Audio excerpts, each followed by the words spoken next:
다음은 3장입니다. 3장은요, 평범한 직장인도 얻을 수 있는 성과입니다. 지금까지 왜 투자를 해야 하는지, 어느 방향으로 가야 할지, 아니면 또는 어떤 목표를 세워야 할지 이야기했다면요, 이제는 부동산 투자를 하려면 어떻게 해야 하는지 알아볼 차례입니다. 실제 너나위님의 투자 사례가 나옵니다. 너나위님의 첫 번째 사례는요, 의왕시 25평 아파트입니다. 전세 레버리지로 7배 수익을 얻으셨죠. 너나위님의 투자 방식은 자산의 크기를 불려나가며 시간을 이용하는 투자입니다. 자산의 크기를 키워나가는 과정에서 가진 돈에 한계가 있습니다. 가진 돈에는. 그래서 무이자로 빌릴 수 있는 전세금을 레버리지로 활용하는 거예요. 그 레버리지의 힘이 얼마나 강력한지 보여주는 사례입니다. 저자는 이제 15년도 늦겨울에, 15년도 부동산 호황장 시작이죠. 15년 늦겨울에 저자는 1기 신도시를 휘젓고 다녔습니다.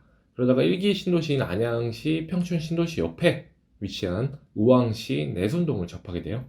여기 평촌역이 있고 여기 학원가가 있고요. 이렇게 평촌 1기 신도시 옆에 의왕시 내손동이 위치하게 되죠. 1기 신도시에는 일단 1990년대 초반에 건설된 아파트들이 밀집해 있어요. 아주 오래됐죠. 30년이란 세월 동안 서울로 출퇴근하는 수많은 사람들의 보금자리 역할을 하며 자리 잡았기 때문에 인프라 측면에서는 거의 완벽하다고 볼 수 있어요. 여기서 말하는 참고로 1기 신도시는요, 경기 성남시 분당, 안양시 평촌, 군포시 삼본, 고양시 일산, 부천 중동이 있습니다. 이 1기 신도시의 지금의 문제는요, 아파트가 많이 낡았다는 거예요. 고민하는 중에 저자는요, 내선동에 위치한 새 아파트를 발견하게 됩니다. 새 아파트니까 아무래도 전세 비율이 높겠죠. 전세 비율. 의왕시 내손동은요, 평촌 신도시에 포함되지 않지만 물리적 위치도 가깝고 버스 교통 여건도 좋은 데다가 평촌의 입지를 공유하고 있었대요.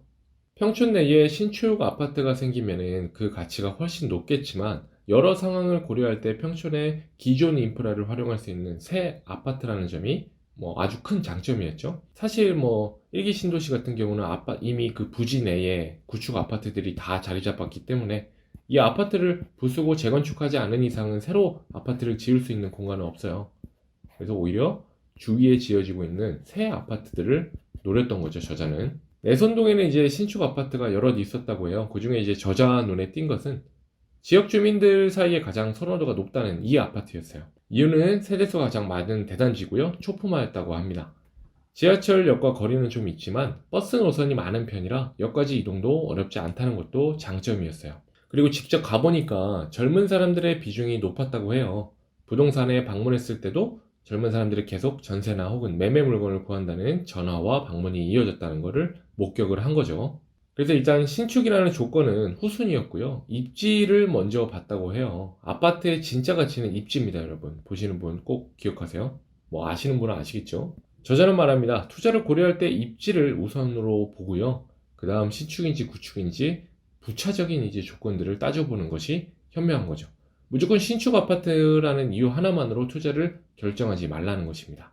부동산 입지는요, 꼭 사람들의 선호도를 의미합니다. 그럼 입지는 어떻게 판단할까요? 지금 이 시대를 살아가는 사람들이 좋아하는 것을 항목별로 생각해 보면 됩니다. 대표적으로 일자리, 교통, 주변 환경, 학군들이 있죠. 이제 각각의 항목이 우수할수록 그 땅의 선호도는 높고요. 수요가 많으며 또 높은 가치를 지닙니다. 더 좋은 입지를 갖고 있다는 얘기죠. 여러 노력 끝에 해당 아파트를 사는데 총 들어간 돈은요, 2,060만 원이라고 해요. 이 투자금을 통해 나중에는 1억 4천 정도의 이득을 얻었죠. 총 그래서 7배라고 표현한 거예요. 시간이 흐른 지금 소액으로 투자한 내선동 이 아파트에서 큰 수익을 거둘 수 있었던 이유가 무엇인지 저자는 돌이켜봤다고 해요. 첫 번째 이유는요, 현재 철도가 이제 동탄 인도원선 그리고 월곶 판교와 월판선이라고 하죠. 개통과 과천 지식정보타운 개발 등 호재가 존재했던 거예요. 투자 당시는 몰랐다가 나중에 이제 판단한 거죠. 게다가 인근 분양가가 높은 아파트들이 부동산 상승장을 맞아 완판되었다는 점도 충분히 그 지역의 어떤 수요가 충분하다는 얘기고요. 투자 당시에 저자는 몰랐어요. 그래서 미래를 볼 능력이 없다고 판단한 거죠, 그때 당시는. 하지만 이제 기억해야 할 기준이 하나 있었다고 합니다. 바로 해당 물건이 현재 저평가 됐냐 아니냐예요. 저평가. 엄청난 호재가 있어도요, 결국에 이게 반영이 돼서 저평가가 싸다, 저평가다 라는 상태가 아니면은 그 대상에 투자하지 않는 것이 좋아요. 이미 가격에 다 반영된 거면 먹을 게 많이 없어요. 결국에 이 투자를 정리해보면 아래와 같습니다. 2016년에 투자해서 2019년도에 매도를 해서 판 거죠. 여기서의 투자 교훈입니다. 레버리지는 리스크를 감수해야 되는 투자 수단이지만요, 잘만 활용한다면 수익률을 극대화할 수 있습니다. 부동산 투자에 있어서 주택이 신축이냐 구축이냐보다 중요한 것은 입지입니다. 부동산 거래가 내 생각대로 늘 순조롭게 진행되는 거 아니다. 늘 뭐 투자함에 있어서 서프라이즈 이런 사건들은 나타나죠. 결국에 투자는 대응이에요. 아무렇지 않게 대응하고 잘 투자가 이어질 수 있게 가는 거죠. 따라서 나의 입장만 주장하지 말고 상대방의 입장도 고려해서 인내심을 가지고 임해야 된다. 이 얘기는 그거예요. 부동산에서 이제 매도자랑 가격 협상을 시작했대요. 사실 부동산에서 가격 협상을 안 해요. 안 해요. 이미 뭐 다 가격 협상이 끝난 다음에 계약서를 쓰러 부동산에 오는 거기 때문에 이미 이전에 끝내야 됩니다. 가격 협상은. 그 자리에서 깎으면 서로 기분이 나빠져요. 부동산 거래는 나와 매도자 둘 사이의 거래뿐만 아니라 기존의 인맥, 중개인, 임차인 등 많은 사람들이 함께 인연을 맺는 일이다. 좋은 결과를 위해서는요, 좋은 관계를 우선해야 된다는 걸 잊지 말아야 된다고 저자는 얘기하고 있고요. 호재보다는 저평가가 잃지 않은 투자에서는 더 중요하다고 말하고 있어요. 호재는 불확실성이 있죠. 뭐 어디 뭐 철도, 어디 뭐 길 연결된다고 하는데 뭐 공사가 늦춰지거나 뭐 이미 반영된 부동산인데 공사가 늦춰지면은 바로 떨어지죠. 두 번째 케이스로 나오는 건요, 분당 21평 아파트입니다. 여기서 얻은 게 수익이 1억 2천만 원이죠. 저자는 투자 물건을 찾기에 수월한 시기가 이사가 어려운 시기라고 말하고 있어요. 아무도 거래하려고 안 하니까 이때가 오히려 저평가 물건을 금매를 잡을 수 있는 기회라는 거죠. 뭐 장마가 시작되는 6월 초, 한여름 휴가철에 속하는 8월 중순까지 여름 비수기, 그리고 뭐 11월 초 아니면 설 명절에 있는 1월 말, 뭐 이런 게 뭐 거래 비수기죠. 이사하기 어려운 날씨예요. 부동산은 손님이 뜸하기 때문에 시장에서 선택하지 못하는 매물들이 남아 있습니다. 이 시기를 적극적으로 활용해서 투자하는 거예요. 금매를 사기 위해서. 원래 여기서 되게 중요한 개념이 나와요. 원래 저자는 광명시 철산역 인근의 가격이 저렴한 아파트를 봤다고 해요. 당시에 뭐 3, 4천만 원이면 비교적 소액으로 투자할 수 있는 아파트가 있었죠. 전세 레버리지 투자로. 그래서 퇴근 후에 매일 임장을 갔다고 해요. 매일 다니다가 생각을 했대요. 이상하다. 여기 어디서 본 것 같은데 어디지? 가파른 언덕에 여기 가까운 분당 구미동의 아파트와 아주 비슷했던 거예요. 평소에 많이 보고 다녔던 거죠, 저자가. 2, 3개월 전에 분당 구미동의 아파트 시세를 다시 파악하고자 봤는데 매매가와 전세가의 차이가 1,000만 원 정도였다고 해요. 뭐 인근의 직장이나 강남 등으로 향하는 교통, 편의시설, 자연환경, 중고등학교, 학원가 보고 있던 광명 철상동보다 더 좋게 느껴졌다고 해요. 이때 저평가를 알 수 있는 거죠. 분당의 구미동이 저평가됐구나. 비교 대상이 있으니까 저평가를 알게 된 거예요. 저평가는요, 가치 대비 가격이 저렴한 걸 뜻합니다. 가치와 가격 두 가지 요소로 판단할 수 있기에 어떤 물건의 저평가를 알려면요, 그 가치와 가격을 동시에 볼 줄 아는 안목이 필요해요. 그런데 뭐 두 요소 중에 가격은 이미 일반인에게도 알려진 정보이므로 특별한 안목이 요구하진 않아요. 뭐 키면 나오잖아요. 뭐 네이버 부동산이나 KB 뭐 부동산이나. 따라서 고수든 초보자든 어떤 매물의 가격을 알아내는 데는 능력에는 그 큰 차이가 없어요. 아파트일 경우에는 더욱이죠. 뭐 빌라 뭐 이런 거는 시세 파악이 어렵다고 치지만 결국에 이제 고수냐 중수냐 초보자냐 그 차이는 이제 가치를 볼 줄 아는 안목에서 나뉩니다. 부동산 물건의 저평가를 판단하는 데 가장 중요하게 되는 거예요. 이 안목을 가지기 위해서는 열심히 공부하고 발품을 팔아야죠. 아파트의 여러 특징을 파악하고 있으면 장점이 무엇이 될지 단점이 무엇이 될지 알아야 되는 거예요. 부동산도 여러 방문해서 실제 주위의 사람들의 이야기도 많이 들어봐야 하고 부동산을 발로 하는 것이라고 저자는 이야기하고 있어요. 이렇게 다니다 보면 이야기도 듣고 공부하다 보면 계속 머릿속에 계속 쌓이겠죠. 내 머릿속에. 이렇게 이게 제일 중요한 문제입니다. 이렇게 지역을 쌓다 보면 지역 지식을 우리는 비교 평가를 할 수 있게 돼요. 그러면 저평가가 뭔지를 알 수 있어요. 어디가 저평가 됐는지. 해당 물건이 싼지 비싼지 알게 되는 거죠. 이 비교 대상이 많을수록요, 물건의 가치 판단은 정교해질 수밖에 없어요. 그렇게 해서요, 저자는 결국 광명 철산동 아파트가 아니라 분당 구미동의 아파트를 구매하게 됐다고 합니다.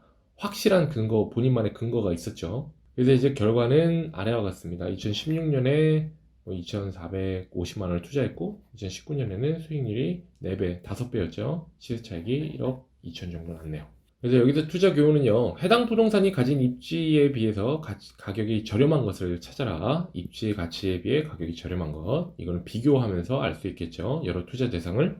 실제한 투자자로서 중요한 것은 다양한 경험을 쌓는 것. 투자자는 대출 가능 금액을 점검해서 자신이 유용할 수 있는 자금이 얼마인지, 얼마를 쓸 수 있는지 명확하게 알고 있어야 돼요. 그래야 위기에 대응할 수도 있고 역전세가 났을 때도 알 수 있고 하는 거죠. 초보 투자자라면 이제 안전한 투자를 하기 위해서 가격이 지나치게 높지 않은 물건에 투자하면서 경험을 쌓는 것이 좋다라고 말하고 있어요. 다양한 경험을 먼저 쌓아야 거기에서 이제 인사이트를 추출하고 이걸 활용할 수 있죠. 다양한 투자에서. 이외에도요, 수지 32평 아파트와 평촌 21평 아파트 투자 사례가 하나 나와요. 근데 여기서는 핵심적인 인사이트만 정리하고 다음 장으로 넘어갈게요. 일단 저자는 얘기해요. 일치하는 부동산 투자를 하고 싶다면요, 세 가지를 갖춰야 됩니다. 첫째는 부동산 저평가 여부를 판단할 수 있는 안목, 비교법이죠. 뭐 여러 봤던 물건들을 비교하면서 여기는 저기에 비해 싸다, 훨씬 입지가 좋지만 그렇게 계속 혼자 생각할 수 있어야 돼요. 그리고 둘째는요, 적은 투자금으로 투자의 효율성을 극대화할 수 있는 기술입니다. 셋째는 역전세 등에 대비해서요, 내 자산을 방어할 수 있는 자금 동원력입니다. 이 세 가지를 갖추고요, 자산의 규모를 늘려간다면 누구나 부동산의 계단식 상승 구간에 나타날 때마다 이제 내 자산이 계속 뻥튀기 되는 거죠. 이제 우리가 일하고 있을 때뿐만 아니라 먹고 자고 쉬는 동안에도 계속 부동산 가격은 우상향하는 거죠. 비록 왔다 갔다 하지만.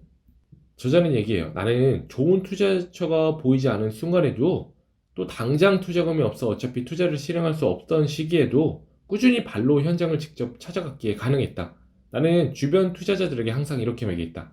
준비된 자에게 기회가 온다라는 말은 부동산 투자에 있어서 아는 지역이 많아야 투자 시점에 보다 빨리 자신 있게 실행할 수 있다라는 의미라고. 발품이 중요하다는 얘기예요. 많이 머릿속에 쌓아두고. 저는 그리고 하나 더 추천드리는데, 여기 발품을 팔면서 이제 임장을 다니시잖아요. 그 꼭 기록해서요. 저 같은 경우는 비공개 폴더에 다 이제 저장을 하고 있어요. 임장 노트를. 그래서 나중에 찾고 활용할 수 있는 거죠. 그 자료들을. 결국에 그래서 수지 아파트를 통해서는요, 2017년에 투자해가지고 2,700을, 그리고 2019년에는 총 4배의 수익을 얻었어요. 투자 교훈은요, 수지 아파트에선 단순히 공급 물량만으로 투자 여부를 결정하지 말고 가격이 가치 대비 저렴한지 먼저 고려해야 된다. 부동산 투자 기준의 세 가지: 저평가, 적은 투자금, 작은 동원력. 아는 지역을 늘린다는 건 투자 후보군을 늘려가는 동시에 협상에서도 유용하게 활용할 수 있는 무기를 갖추는 일이다. 예를 들어 여기 찔러보고 안 된다고 하면 가격 협상이 다른 지역, 평소에 봤던 다른 지역에 봐서 가격 협상을 하면 되는 거죠. 때로는 매매 계약 후에 새로 임차인을 구하지 않아도 되는 물건에 투자하는 것이 좋다. 이제 새로 임차인이 안 구해질 수도 있으니까, 지금 우리는 전세 레버리지 투자하면서 물량을 늘리는 거에 초점이 맞춰져 있으니까 바로바로 이제 임차인이 구해져서 투자를 계속 이어나갈 수 있게 해야 되는 거죠. 다음 이제 평촌 아파트에서 받은 인사이트예요. 평촌 아파트. 나는 호재는 물론 정책에 따른 시장 흐름의 변화, 즉 풍선 효과 등 예측해 물건을 선점하는 식에 투자를 하지 않는다. 이 또한 예측의 영역이다. 예측의 영역을 절대 보지 않는다는 거예요. 그냥 현재 시점에 저평가됐는지만 보는 거예요. 내가 평촌 S아파트에 투자하는 이유는 일시적 공급으로 인한 눌림목 현상과 그에 따른 저평가, 그리고 거기에 높은 전세가율로 소액 투자가 가능했기 때문이다.